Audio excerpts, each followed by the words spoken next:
ADANI, your host for today, and welcome back to Law Insight. Imagine you post something online about a famous businessman, accusing him for wrongdoing, but it turns out to be false. Could you get sued for defamation? Well, that's exactly what happened in one famous Malaysia case. We'll explore third law, specifically defamation, through Lingua Press and Tan Sri Datuk Vincent Tan Chee Yon. We'll explain the definition, the story of the case, and finally, the court decision. Joining me today, our legal analyst to help us break down the law and make it easy to understand. In law, third law deals with severe wrongs that cause harm and loss to someone, allowing the injured party to seek the compensation. Honey, I always wonder, if someone posts something false about you, like in online or in public, is that considered defamation? Great question, ADANI. Not every false statement counts. Defamation happens when a false statement is made to a third party and harms someone's reputation. It is not just about being untrue. The statement may expose the person to public hatred, contempt, or ridicule. Oh, so it's the harm to reputation that matters, not just the lie itself. Exactly, and that is why the law distinguishes between libel and slander. Libel is defamation that is made in a permanent form, such as written statements, publications, online posts, or recorded broadcasts. And slander is defamation that is spoken or temporary form, like gossip or verbal accusations. Since slander lacks physical evidence, proving it in court can be more challenging than libel. Oh wow, that's really clear things up. So libel is written and easy to prove, while slander is spoken and trickier. Honey, does that mean people have to be extra careful with what they say or write? Absolutely, ADANI. Even casual comments or posts can be risky. That's why the law takes defamation seriously. It is not just about lying, it is about harming someone's reputation. Actually, there are real cases in Malaysia that show how serious this can get. One of the most famous is the Lingua Press and Tan Sri Datuk Vincent Tan case. And lucky for us, we are going to show you exactly what happened in this case next. Lingua Press, a newspaper publisher, published articles alleging wrongdoing by Tan Sri Datuk Vincent Tan.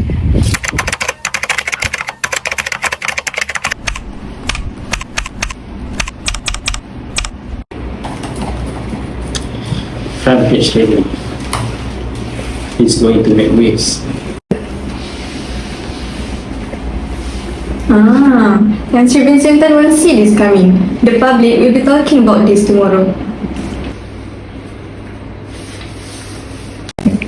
Datuk, look at this.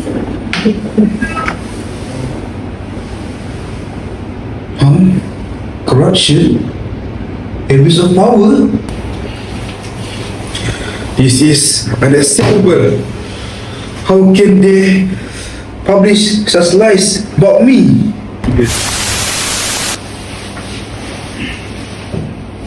About me. Today, we are looking at a high-profile defamation case involving Tan Sri Datuk Vincent Tan. He is a prominent corporate figure in Malaysia. With a strong public reputation, his name carries weight in business and society. In this case, allegations were made that seriously damaged his reputation. Reputation is important because it reflects public trust, credibility, and personal integrity. Losing it, you have serious consequences professionally and personally. The case began when Lingua Press published an article about Tan Sri Datuk Vincent Tan. The articles claimed he was involved in corruption and abuse of power. This claim was serious and untrue.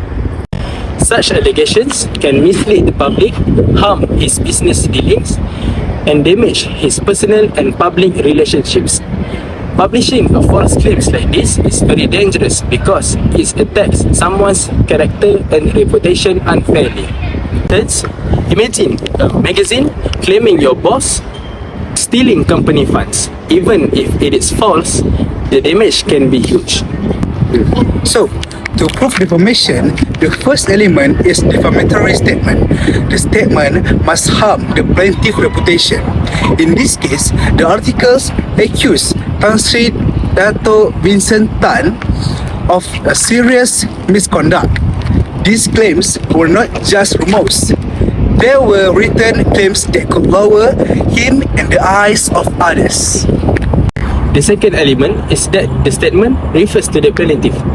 The articles specifically name Tan Sri Datuk Vincent Tan. So, there's no doubt the public will identify him. Any reasonable person that reading the articles will understand their word about him. The third element is publication to a third party. The articles is printed in a magazine, distributed widely, and also read by many. By publishing the articles, the statements can be reached to the public, which is necessary for defamation to occur. Defamation case is classified as libel, not slander, because the defamatory statements were written, printed, and permanent. The article were published in a magazine, meaning the statement remained accessible for long term. The effect of libel is very serious. Many people can read the statement and the damage can last 4 years. Unlike slander, which is spoken and temporary, libel can affect someone's reputation for a long time. The defendant failed to file a proper defense. Normally, a plaintiff could seek a default judgment, which is a legal win because the defendant didn't respond. But Tan Sri Datuk Vincent Tan chose a fully trial to publicly clear his name. Choosing a full trial meant the allegations were examined openly in court. This allowed him to deny the false claim publicly and ensure that the truth was recorded in court proceeding. On top of that, the defendant did not apologize for the false claims. They tried to justify their statements. Moreover, they repeated the allegations during court proceedings, which is aggravated the defamation. By repeating the allegations in court, the defendant worsened the harm caused to Tan Sri Datuk Vincent Tan's reputation. This is a key reason why aggravated damages were considered. The court noted that even with an apology, you can never fully undo the damage or emotional hurt caused by defamation. The court confirmed that defamation did occur. The allegations were serious and damaging. Importantly, the court awarded separate damages for each defendant. The main publisher, Linhua Press, was held responsible for the largest share of damages, which was around 5 million ringgit, due to the seriousness and wide circulation of their article. MCG Pillai, who wrote some of the pieces and did not apologize, was ordered to pay 3 million ringgit. Even the printing company, Media Printex, had to bear part of the damages, around 2 million ringgit, because of their role contributed to the harm. The defendants argued that large damages could silence free speech, but the court responded clearly that freedom of speech is not absolute. It does not give anyone the right to defame others. Everyone has the right to protect their reputation, and even the Constitution allow law against defamation, contempt of court, and incitement. So, this case shows that the trust and responsibility in speech are essential to protect a people's reputations.